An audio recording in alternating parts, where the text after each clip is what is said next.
Às vezes a gente recebe algumas coisas interessantes por e-mail, e esse foi um dos que eu recebi, contando uma situação interessante da vida. Se você for aos Estados Unidos, bitola, como lá e cá, significa o espaço entre dois trilhos de trem. Se te chamam de bitolada porque você está enquadrinhado dentro de algum espaço ou limitado, bitola. 2 trilhos de trem. E nos Estados Unidos, todas as bitolas, ou seja, qualquer espaço entre 2 trilhos, tem exatamente 4 pés e 8 polegadas, que no Brasil quer dizer 1,30 m.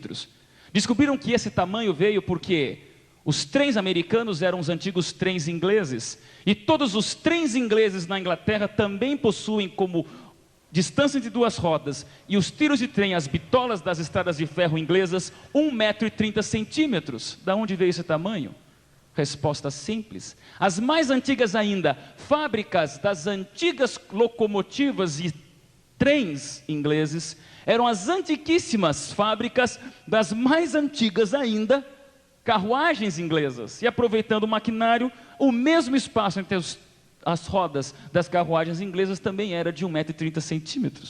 Mas de onde veio isso? As mais antigas ainda, estradas romanas também eram baseadas na distância de 1,30 m, porque as antiquíssimas, perdoe-me essa palavra que não existe, também eram baseadas em 1,30 m, bigas romanas. Quem viu o filme Gladiador sabe o que é isso, Ben-Hur, etc. Mas de onde veio esse tamanho? 1,30 m.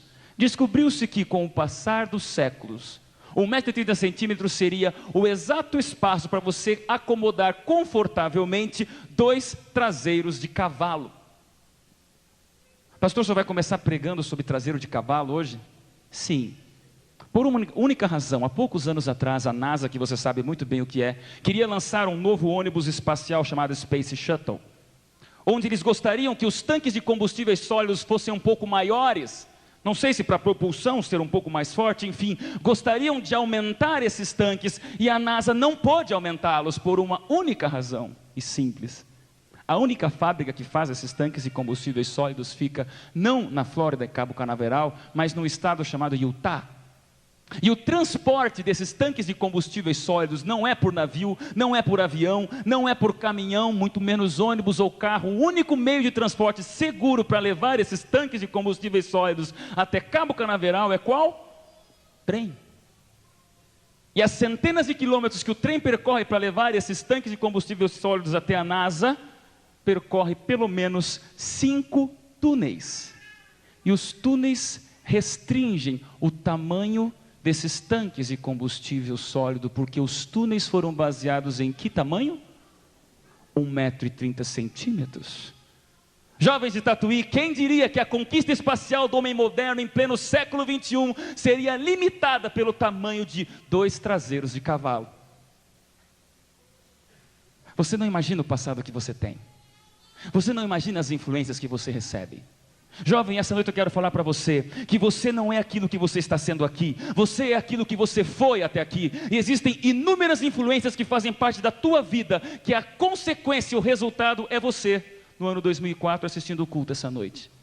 Certa vez um homem olhou para o passado que tinha e quis mudar o futuro que poderia possuir. Um homem chamado Martin Luther King, vocês sabem muito bem, foi ao coração da praça de Washington e fez um sermão para mais de 100 mil pessoas, contendo como tema principal a frase I have a dream, quer dizer o que em português? Eu tenho um sonho.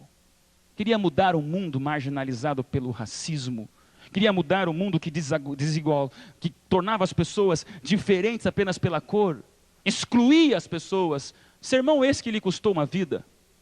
Poucos dias depois recebeu um balaço na cabeça no hotel, quando preparava um outro sermão, não sobreviveu. Martin Luther King, um homem que morreu tendo um sonho. Mas é muito melhor morrer tendo um sonho do que viver sem sonhar. E jovem, se você é aquilo que você foi, você será exatamente aquilo que você sonha. E me preocupa quando o assunto dessa noite é sonhos, e você vai a uma banca e compra a revista Veja Jovens, que há poucas semanas invadiu o nosso país. E a primeira reportagem dessa revista mostrava: os jovens brasileiros sonham. Perguntaram: você acha que pode mudar alguma coisa no planeta? Apenas 58% dos jovens brasileiros disseram: eu acho que eu posso significar alguma coisa no futuro desse país. Os outros 42% disseram: não podemos mudar nada. Jovens, qual é o tamanho dos teus sonhos? Quando o assunto é sonhar, eu me preocupo quando eu olho algumas faces e olhares de jovens cujas influências do passado estão sendo tão poderosas que não conseguem sonhar, cujos vícios, cujas artimanhas diabólicas são tão intensas que você talvez esteja trancafiado a um sonho que não acontece. Qual é o tamanho dos teus sonhos? Venha comigo à Bíblia. Eu quero lhe mostrar essa noite que a Bíblia não está dividida em Novo Testamento e Velho Testamento. Não me achem apócrifo por isso. A Bíblia não está dividida apenas em Novo Testamento e Velho Testamento. Sabe qual é a verdadeira divisão da palavra de Deus? 3 divisões.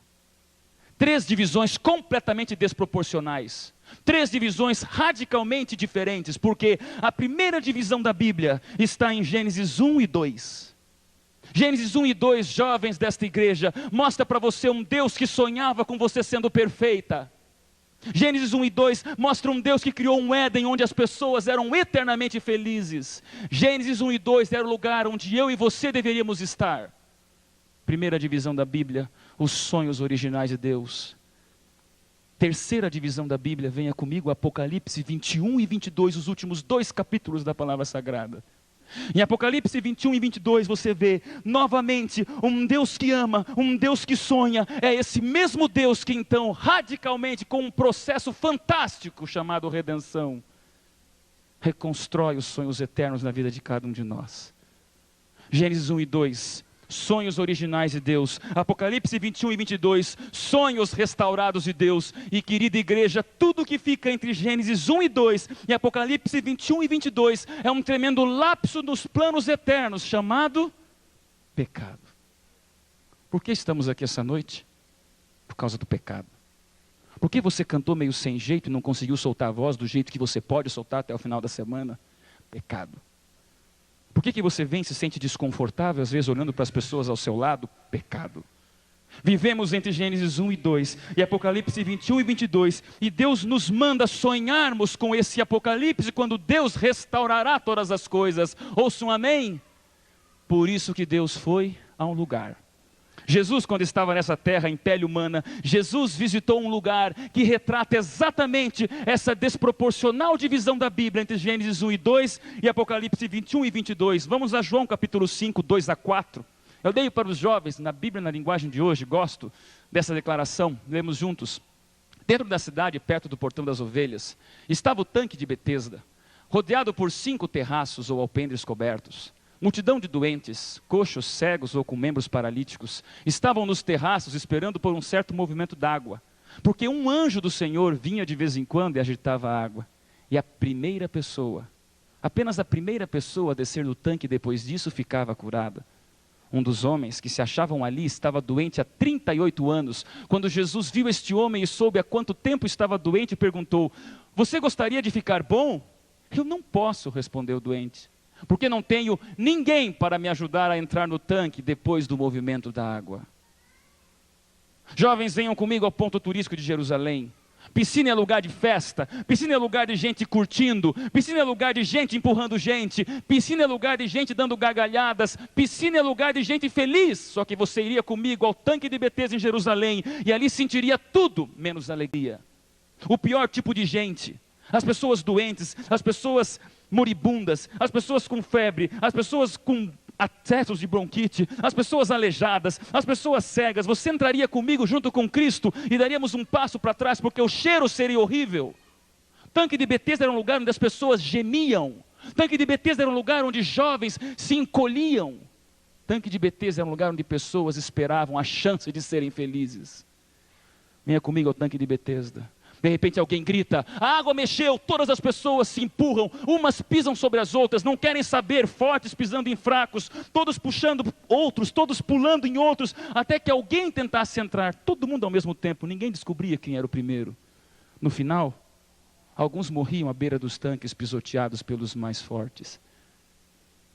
Havia uma promessa, uma lenda que dizia: só o primeiro vai ser feliz. Só o primeiro vai realizar os sonhos. Só o primeiro vai curtir a vida. Juventude, essa não é a terra para mim e para você. Jesus foi ao tanque de Betesda, chegou lá, olhou daquelas inúmeras centenas, talvez milhares de pessoas que ficavam às beiras daquelas piscinas, daquele manancial de águas chamado Betesda, e escolheu um caso de um homem, que agora você vê comigo o que acabamos de ler na Bíblia. Um homem que estava doente há quantos anos? 38, paralítico, parado, sem poder andar, sem poder se mexer. Incrível, você vai ver comigo esta semana um Cristo que escolhe casos específicos para nos dar boas lições, como ontem fomos a Caná da Galileia, e Jesus nos deu uma lição, transformando água em suco de uva, porque se na tua vida as coisas vão de mal a pior, quando Deus chega, Ele sempre dá o que tem de melhor. E hoje você vem comigo ao tanque de Betesda, e Cristo escolhe um homem que simbolizava todos que aqui estão essa noite. Um homem lombada, como eu chamo, uma lombada no meio do caminho. As pessoas olhavam, tantos anos ele à beira da piscina, tentando ser feliz, tentando chegar primeiro, talvez pediu várias vezes, me ajudem, quando a água se mexer, por favor, coloque-me antes dos outros, eu estou há quantos anos esperando a felicidade. Crianças já ficaram de cama 2 dias? Ficou com febre e tua mãe disse, fica na cama? 48 horas? Já. O tempo parece que passa ou não passa? Não passa. Ficou 3 dias de cama, parece que o tempo não passa nunca. Ninguém gosta de ficar parado. Já ficou 5 dias de cama, pouquíssimos. Isso machuca o espírito de todos, de qualquer um.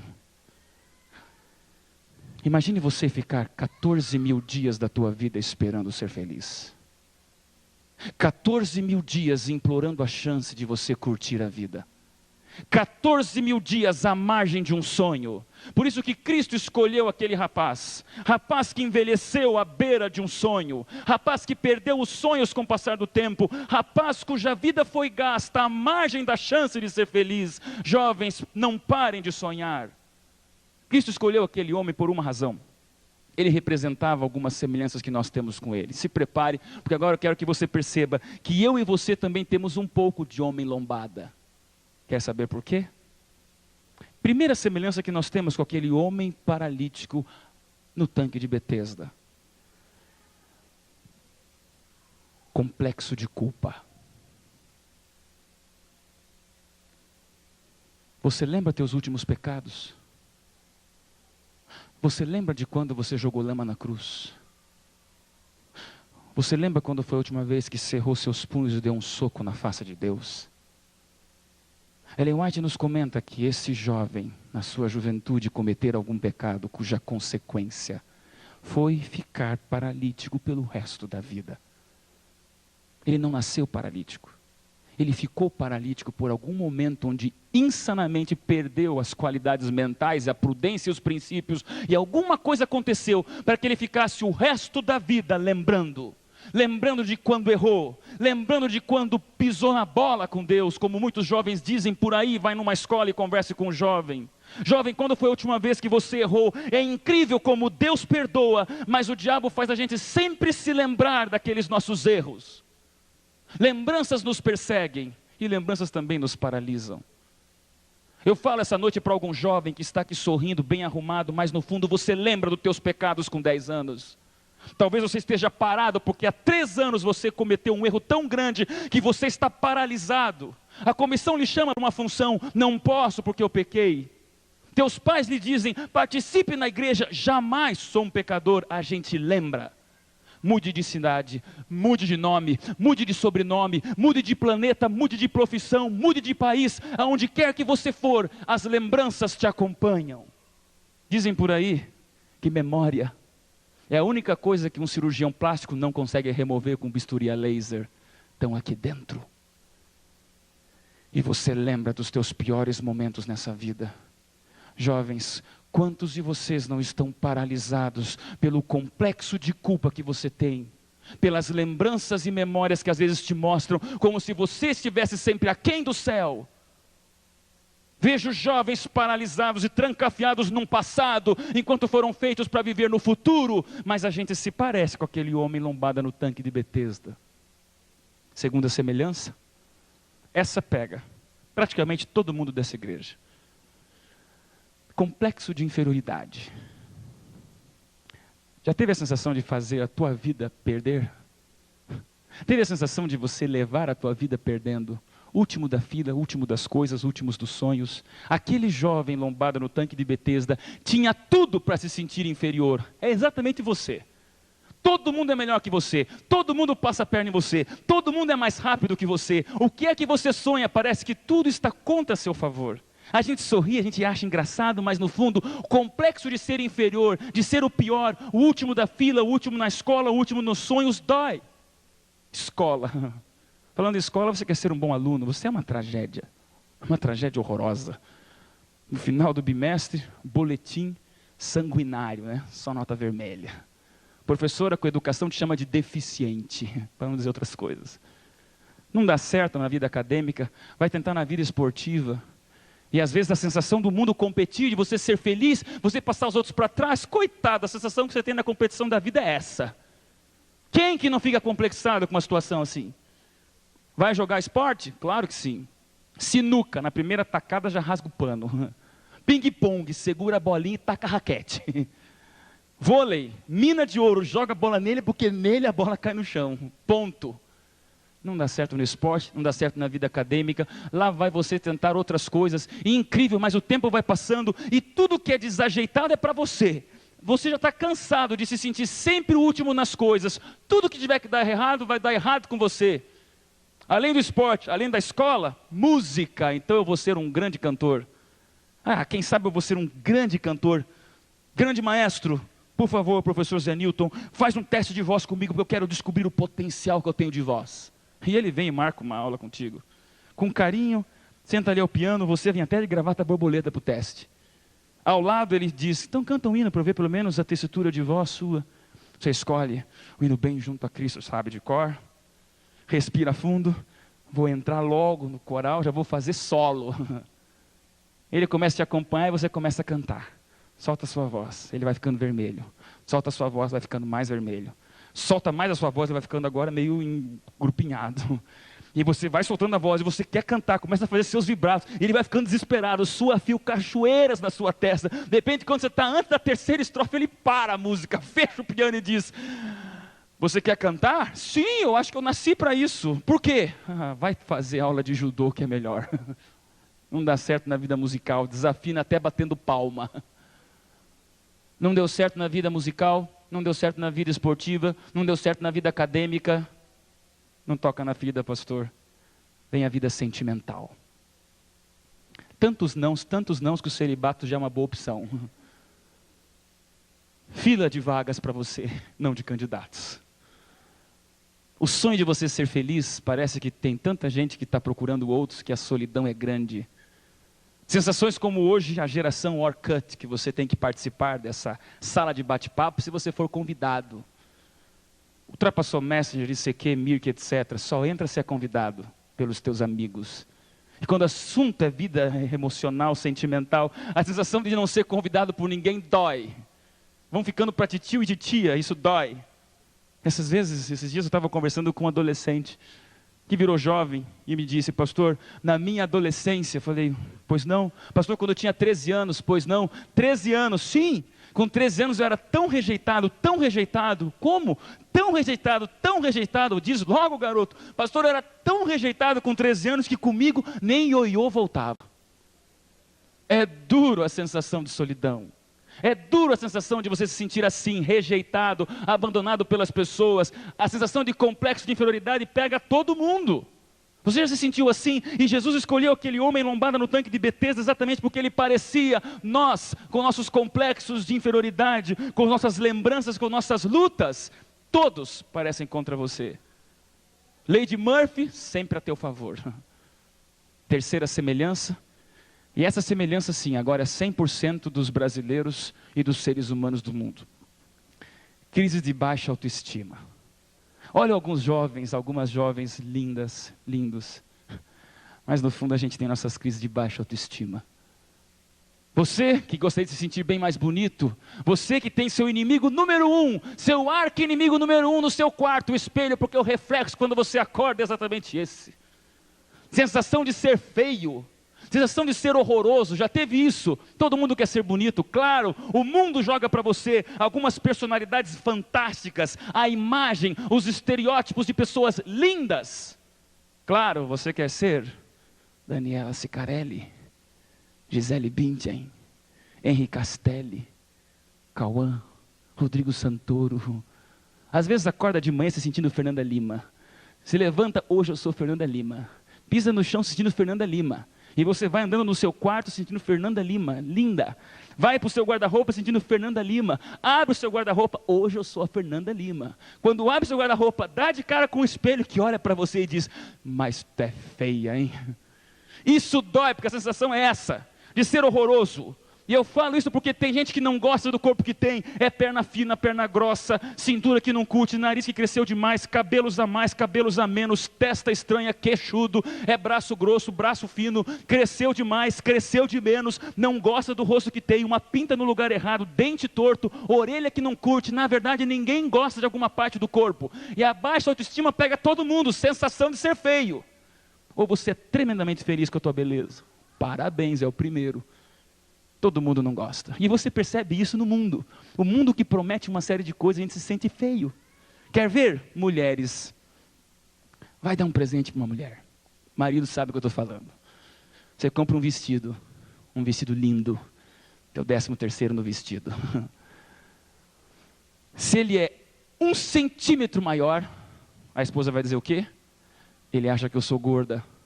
Se você der 1 centímetro menor, ela vai dizer o quê? Eu estou gorda mesmo. De qualquer jeito é difícil agradar. Daí vem toda essa geração de shampoos, proteínas, queratinas e botox, neutrox, trotrox e vai embora um monte de coisa. Vender produto de beleza para a mulher é uma benção, porque você vende qualquer coisa. É só dizer que rejuvenesce. É a tentativa que nós temos de sermos mais bonitos e todo mundo sabe o que é isso. Vem as modas por aí. Mulheres nasceram com cabelo encaracolado, lindo, acordam 4 da manhã para fazer chapinha para vir na igreja no sábado, passar ferro no colégio interno, fazem isso, né? Ou nasceram com cabelo liso, lindo, acordam 4 da manhã para fazer babyliss e deixar ele bem encaracoladinho. Ninguém está feliz com o que tem. Daí vem algumas modas, né? Esses dias eu estava olhando por aí, surgiu uma moda para as adolescentes. Uns sapatos em forma de uns tamancos, que para mim parece mais um viaduto, né? Um viaduto imenso, porque fica 10 metros mais alto, passa um carro por baixo. Mas é a moda. E daí vem a outra modinha, de umas meinhas, né?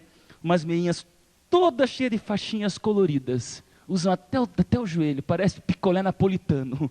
Mas estão usando. É a modinha. No fundo, todo mundo, quando o assunto é beleza, quer ser mais bonito do que é. A verdade é que baixa autoestima pega todo mundo. A gente queria ser diferente, aquele homem também. Alguns dizem, não pastor, não é comigo. Olha no espelho que você vai ter alguma coisa que você não curte. Se eu estou falando para você de pontos fracos, deixa eu contar para vocês o meu.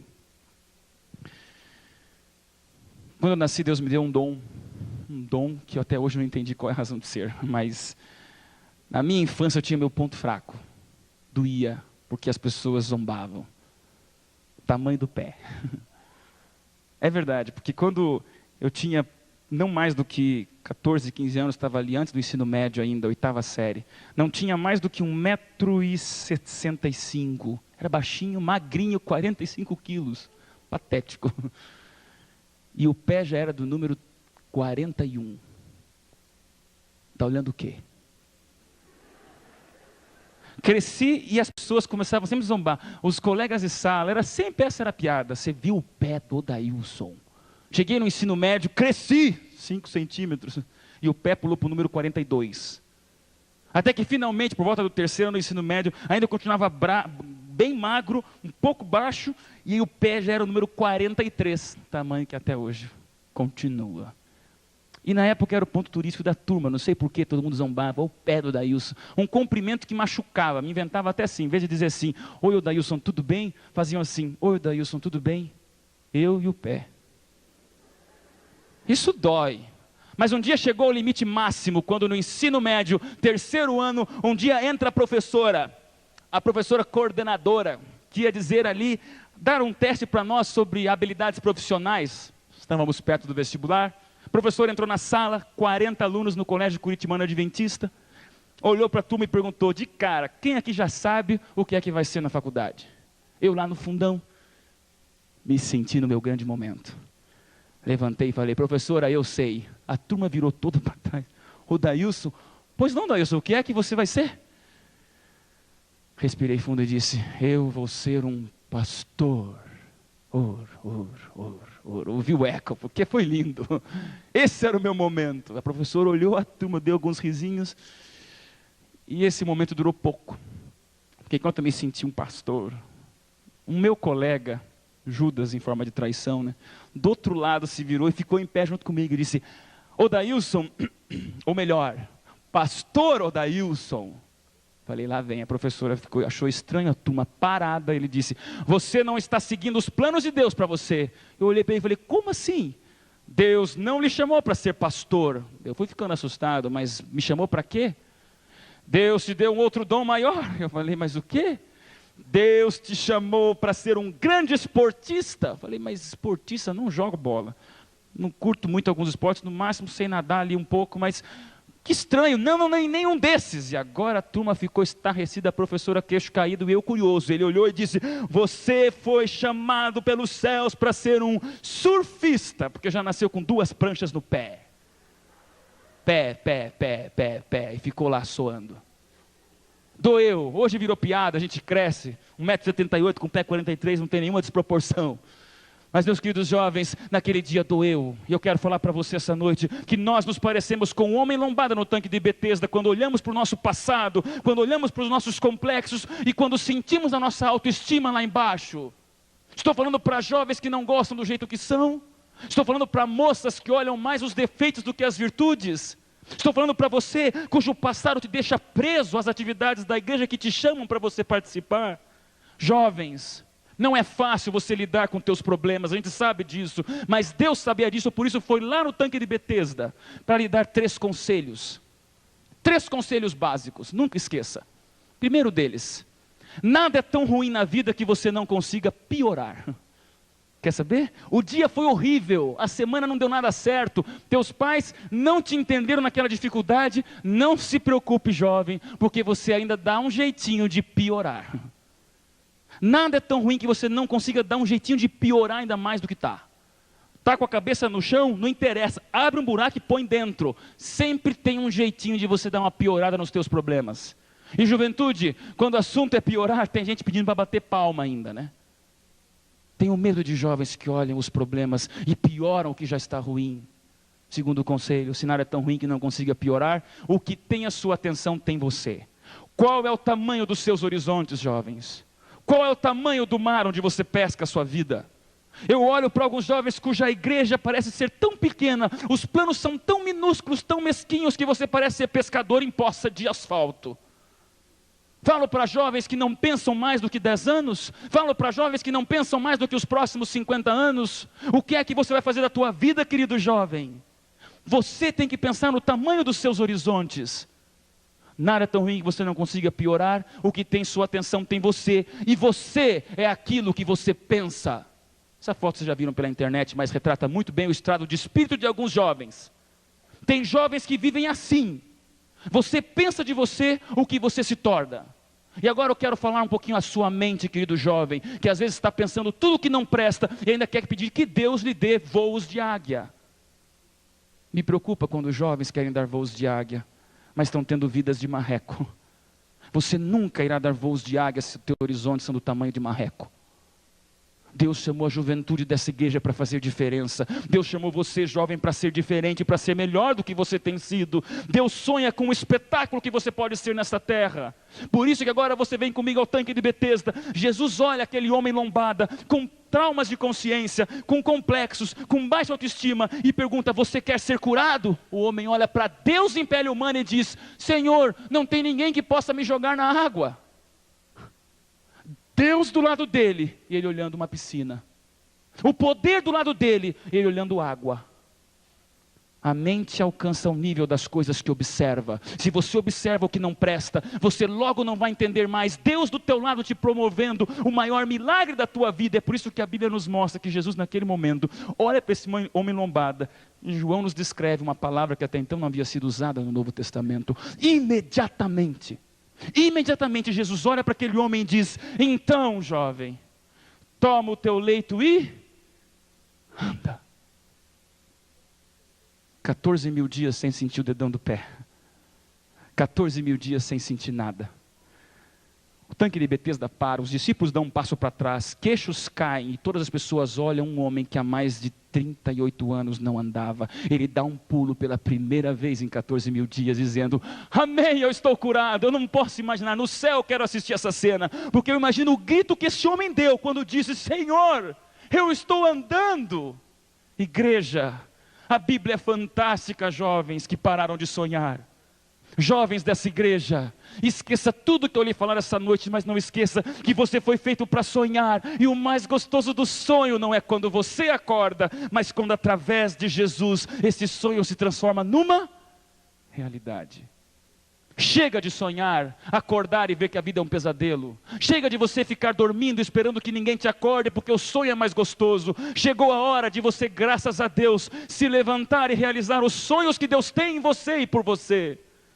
Olho para alguns jovens que fazem parte dos 48% de jovens brasileiros que acham que não podem mudar nada. Você foi feito perfeito, mas o Satanás chegou e errou tudo, né? O diabo estragou todos os sonhos. Vivemos entre Gênesis e Apocalipse, e hoje você percebe algumas coisas que nos surpreendem, como jovens que só olham o que não prestam, jovens que não veem o que podem ser numa igreja, jovens que não conseguem ver futuro, jovens que olham para os pais que às vezes não compreendem e acham que por isso não foram feitos para serem felizes, jovens que acham que porque têm alguns defeitos ou traumas não podem fazer nada. Jovens, vocês foram feitos para mais do que vocês estão sendo. Me preocupa quando eu vejo a juventude brasileira, a juventude cristã parada. Quer ver? 3 anos atrás, capa da revista Veja fez uma pergunta: você crê em Deus? A resposta foi que 99% dos brasileiros creem em Deus. Amém? Amém nada. Apenas 41% dos brasileiros vão à igreja. Alguma coisa está errada. O jovem cristão, o jovem crente, crê em Deus, mas nem metade desses vão à igreja. O que aconteceu? Os jovens estão frustrados com Deus, os jovens estão decepcionados com a eternidade, alguma coisa não acontece do jeito que gostariam. Me preocupam como histórias como essa que eu vou lhe mostrar agora. Revista Capricho, final do ano passado. Revista que as adolescentes gostam de ler, né? Compra a revista para ficar vendo pôster dos gatinhos. Uns homens feios de doer. Mas as meninas gostam de ver. Compram um pôster, colam na parede e ficam lá beijando papel, né? Mas tudo bem, revista Capricho trouxe uma reportagem de capa em outubro do ano passado. O DJ é o meu pastor. A tendência de novas igrejas levando pastores a virarem DJs, para que os cultos sejam nas baladas da noite e as festas gospel sejam tão curtidas e tão alegres e festeiras como as festas rave. E os jovens vão lá. Só que me preocupou quando eu vi o depoimento de um jovem que foi adventista, Jonas Soares, 21 anos, que nasceu, que mudou de igreja, 1 ano converteu-se da igreja adventista para a evangélica, a mesma do DJ Anderson, principalmente pelo estilo musical. E ele diz: a igreja adventista é muito tradicional, não tem balada nenhuma. Jonas à esquerda se converteu da igreja adventista para a evangélica por causa da música. Jovens, me preocupa. Os jovens estão achando que lá no outro lado, em outros lugares, pode ter coisa mais legal. O que está acontecendo com os nossos sonhos? O que está acontecendo com os nossos desejos de volta de Cristo? Me preocupa quando eu vejo uma igreja parada, quando eu vejo jovens que vêm, sentam, nem abrem a boca para cantar. Quer saber, jovem? O que o diabo quer na tua vida é tirar o teu futuro. Ele quer que você boceje lendo a Bíblia, que você se afaste da leitura da palavra de Deus, e quanto mais você se distanciar da palavra de Deus, mais você vai se distanciar da vontade de Deus. Jovens que deixam de descobrir a vontade de Deus pelos mandamentos bíblicos, também deixam de sentir prazer na igreja. E se você, jovem, já não sente mais prazer em vir na igreja, cuidado, porque estão tirando de você a cruz de Cristo. E se arrancarmos de você a cruz de Cristo, você para de sonhar com a volta de Jesus. Tire de você a volta de Jesus. E não adianta nem sonhar mais com o céu. Querida igreja, qual é o tamanho dos teus sonhos? Qual é o tamanho dos teus sonhos? Amo a palavra de Deus, cujos exemplos nos mostram que Deus tem sonhos maiores do que você pensa. Deus chamou um jovem como Davi. Davi foi patético para o pai, porque Davi era o caçulinha. Chamou todos os irmãos mais jovens, mais velhos, mais fortes, sarados e musculosos. Quando o profeta chegou, o pai de Davi chamou todos menos ele. O profeta disse: está faltando um filho. Não, aquele você não vai chamar. Chame. Chegou Davi, ruivinho, baixinho, ungido rei. Derrubou Golias, virou rei, como rei. Um dos piores pecados da Bíblia. Cobiçou a mulher do outro, se acovardou, mandou matar o marido, ficou com a mulher dele, mentiu, hipocrisia, adultério, traição, assassinato e ainda mais patetice de olhar para um povo cristão como ele dirigia e dizer: sou o exemplo espiritual de vocês. Esse era Davi. Que pecado. Mas Davi descobriu o perdão. Davi descobriu a misericórdia. Salmo 51, você sabe o que o profeta Davi escreve. E Davi entra para as palavras sagradas como ainda um homem segundo o quê? Coração de Deus. Teu pecado não foi maior que o de Davi. Passou o tempo. Deus precisava escolher uma jovem. Quer ver uma jovem solitária na Bíblia? Lia. Ninguém foi mais solitária do que Lia. Lia nasceu para ser feia. Todas mais bonitas que Lia. Sua irmã Raquel era bonita.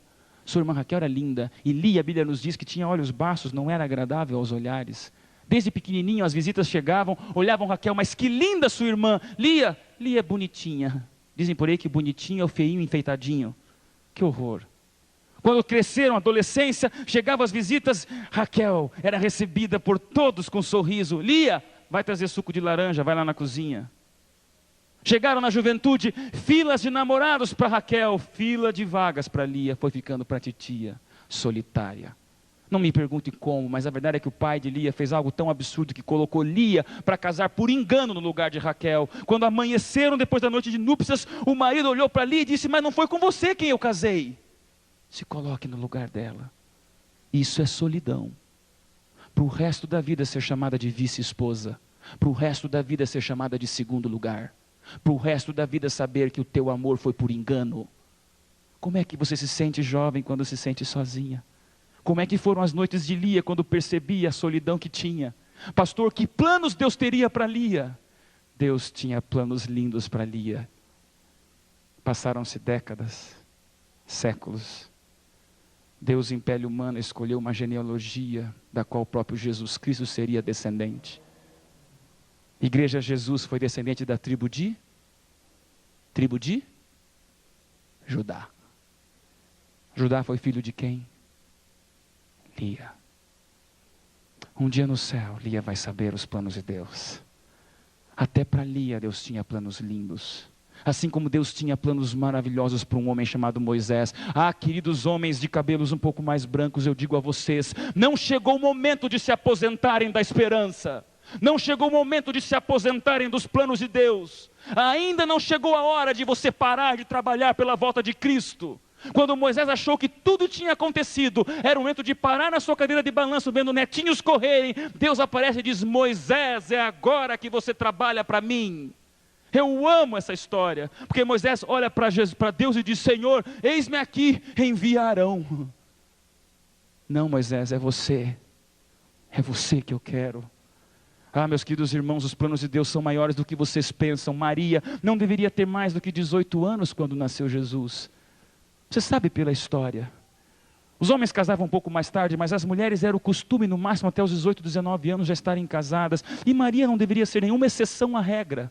Uma garota, escolhida por Deus, para como esta jovem ter a estrutura para aguentar a fofoca. Dizer que nasceu do Espírito Santo, era como você dizer que nasceu do Papai Noel. O que a cultura iria dizer? O que teus vizinhos iriam dizer? Deus escolheu uma jovem que tivesse estrutura, comunhão com o Pai, para ter condição de encarar o planeta. Ah, juventude, olhe para pessoas como Deus chama. 2 homens foram chamados. A resposta? O medo.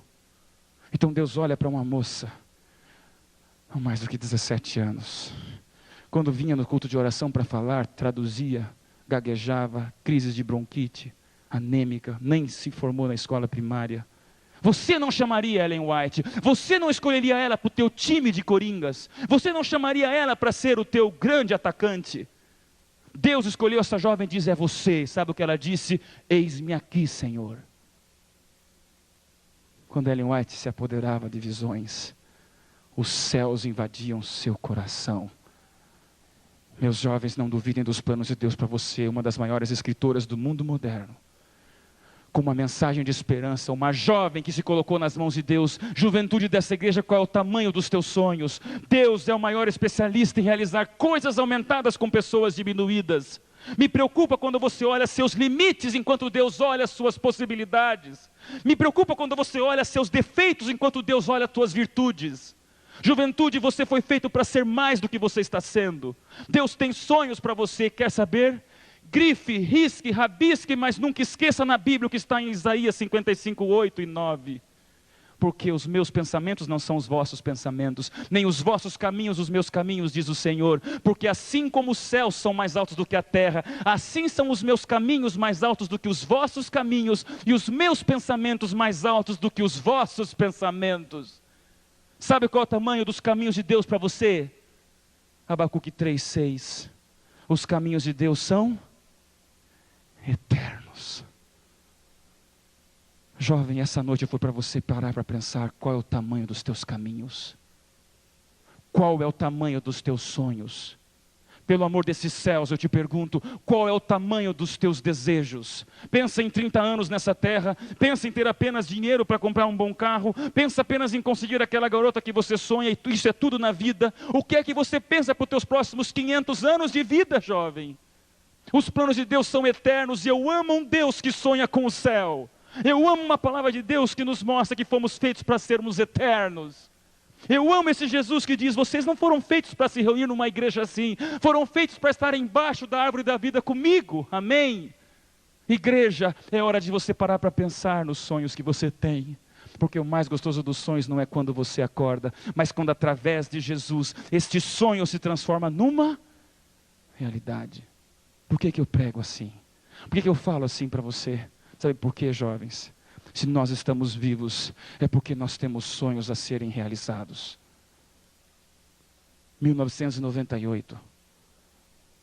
Estávamos lá 66 jovens teologandos, acompanhando o mundo, vivendo um mundo assim como a gente vive até hoje. Mundo que nos surpreende, que nos decepciona com algumas coisas que nos fazem parar para pensar, será que fomos feitos para viver nessa terra? 66 teologandos terminavam o último semestre. Último semestre daquele ano.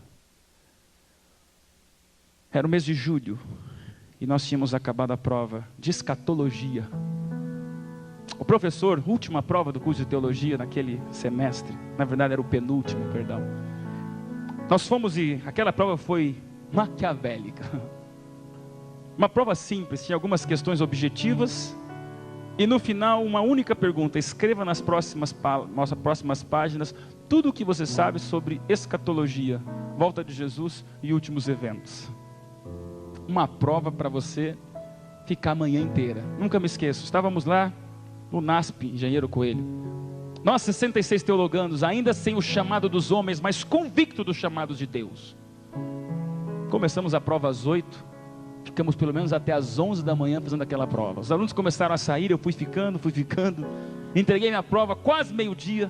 E interessante, mas naquele último dia de aula do penúltimo semestre, os teologandos não foram embora. Os quartanistas ficaram. Nunca vou me esquecer que nós ficamos esperando até o último sair, porque a turma unida ia fazer uma última oração. Alguns iam comportar, outros iam gelear, outros iam casar, outros iam para cá, para lá, ver os pais, passear, enfim, cada um com seu plano. Nos abraçamos 66 teologandos e ali oramos. Dentro daquele grupo estava um jovem chamado Alexandre Forte, 21 anos, morava pertinho de Engenheiro Coelho, aqui em Mojimirim. Acabaram aquelas orações, fui para o dormitório com meus colegas de quarto. Alexandre Forte, que era um dos externos, chegou ao professor, disse: professor, sei que são várias provas de todos os alunos, mais algumas de pedagogia, eram centenas de provas. Essa do quarto ano, quer que eu lhe ajude? Me dá o gabarito que as perguntas objetivas eu respondo. Eu corrijo, perdão. O professor gostou, entregou para ele o gabarito, ele levou 66 provas para sua casa, onde naquela terça-feira passou a tarde inteira corrigindo todas as provas, inclusive a minha. Mais do que ninguém ele sabia sobre a volta de Jesus. Mais do que ninguém ele estava sabendo sobre os últimos eventos. Mais do que ninguém conhecia a promessa. A tarde passou, enquanto no dormitório arrumávamos bagagem, marcávamos a viagem, íamos pegar nossos ônibus. Alexandre Forte se despediu dos seus pais, ia ter um pequeno grupo à noite, disse: pai, já volto. Só vou deixar as provas para o professor, e a gente vai à noite no culto.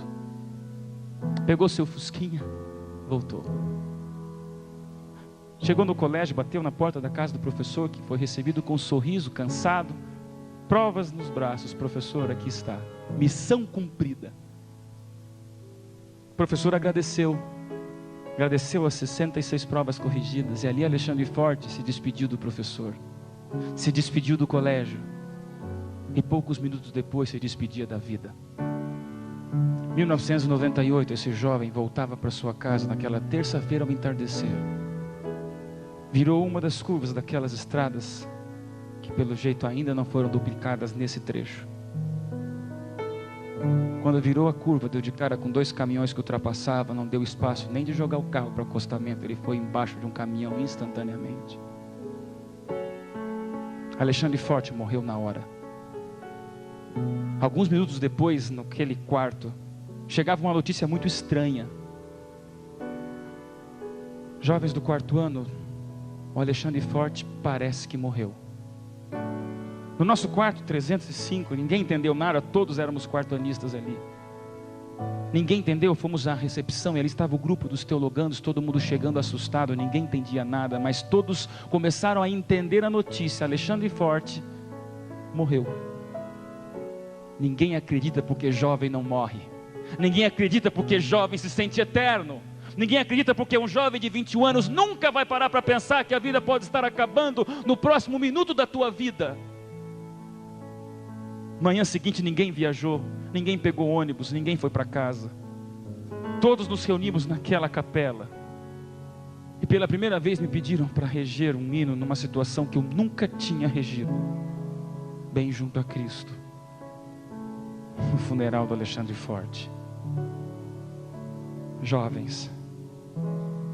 Ali estavam alunos se despedindo antes da hora de um colega de turma. Ali estavam professores se despedindo de um aluno. Ali estavam pais se despedindo de um filho. E na terceira estrofe, enquanto regíamos dizendo sobre a volta de Cristo, igreja,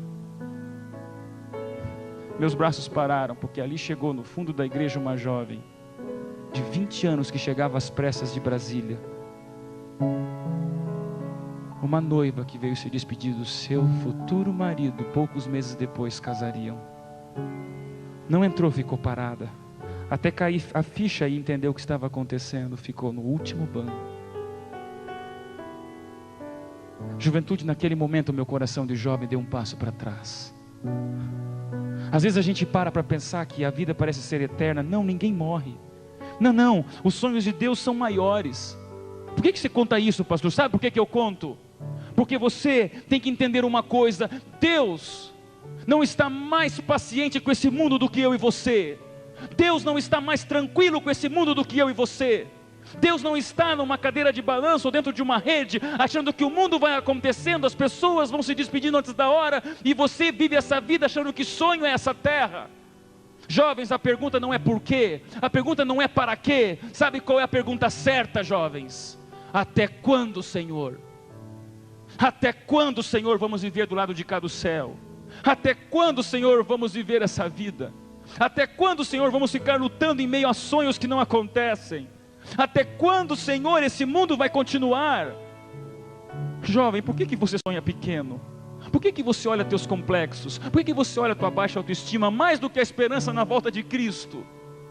O mais gostoso do sonho não é quando você acorda, mas quando através de Jesus esse sonho se transforma numa realidade.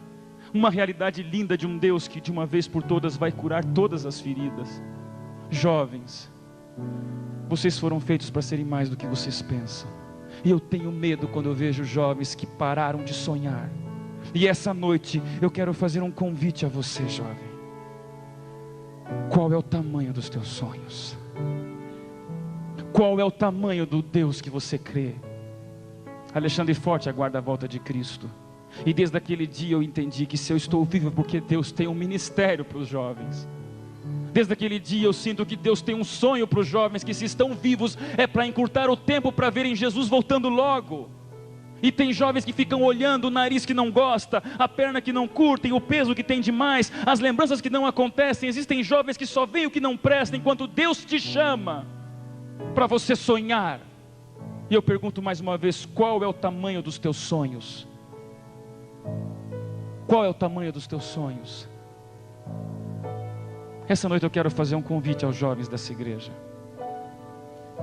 Será que essa noite eu tenho algum jovem que aqui sentiu a vontade de sonhar com Jesus?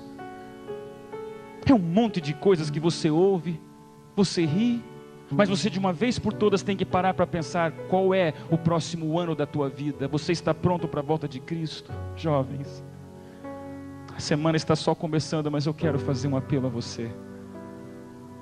Quais são os jovens que gostariam de dizer: Senhor, eu quero sonhar mais,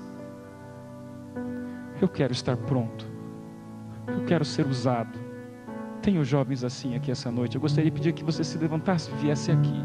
Esqueça quem está olhando, mas eu queria saber onde estão os jovens que vão vir aqui para nós orarmos e dizermos: Senhor, pega estes sonhadores e torne-os vencedores. Vem cá, pode vir aqui na frente. Eu quero orar com vocês, jovens, os jovens dessa cidade. Mas vem se tiver certeza no porquê você está vindo. Vem se você tiver certeza no sonho que você está tendo.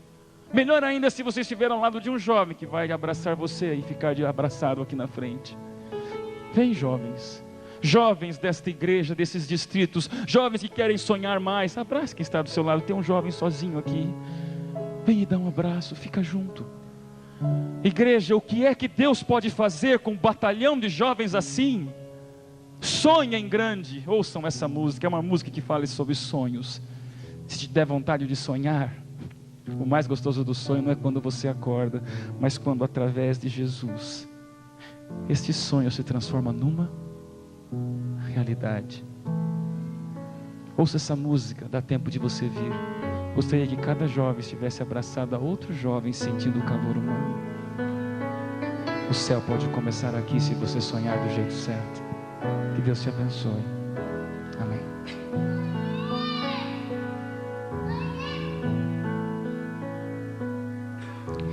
Como eu viveria sem teu amor? Como existiria sem o teu favor?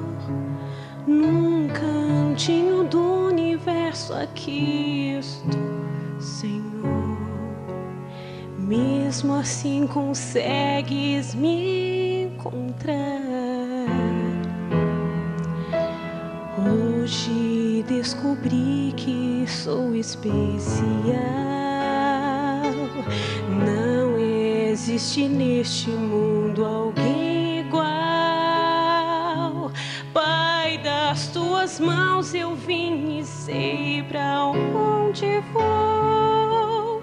Vou voltar pras mãos de quem um dia me salvou.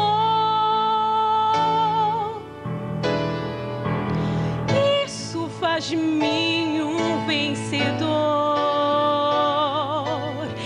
Isso faz de mim um sonhador. Só quem sonha sabe esperar. Só um sonhador consegue amar. Hoje quero ser um vencedor.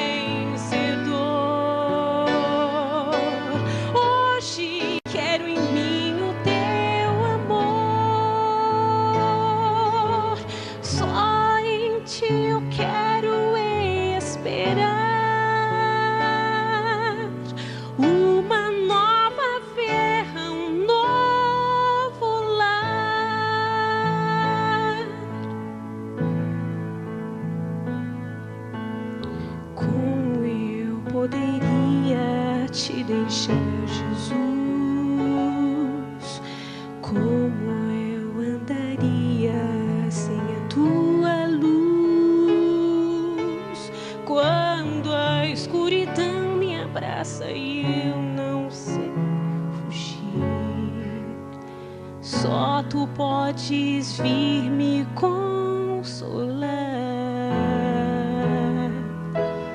Pai, o mundo inteiro perde o seu valor quando desconhece que tu és Senhor.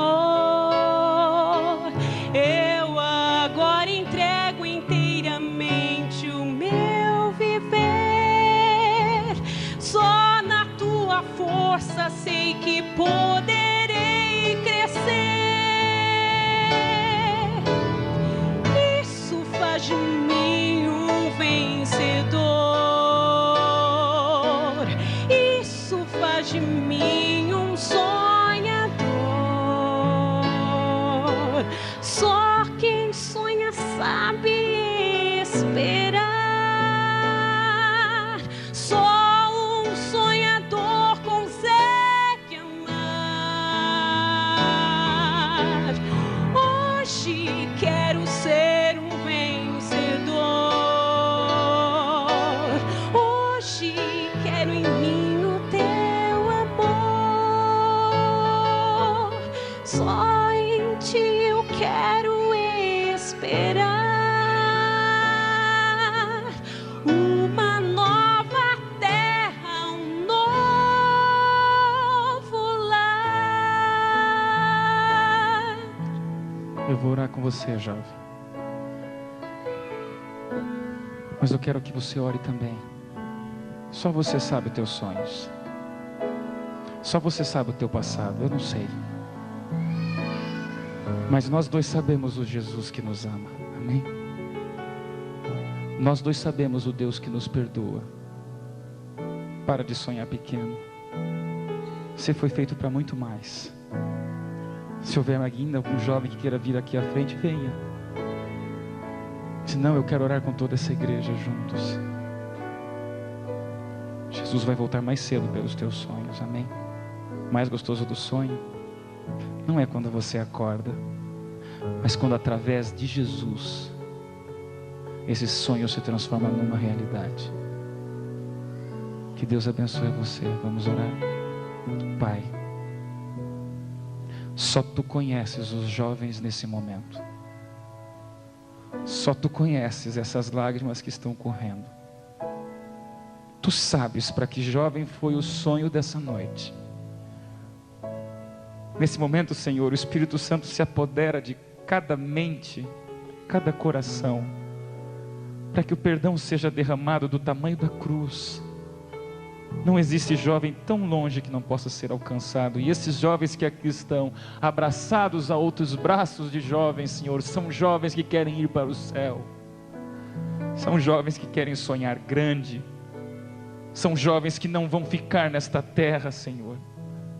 São jovens que vão estar prontos, custe o que custar, porque já custou muito para Cristo.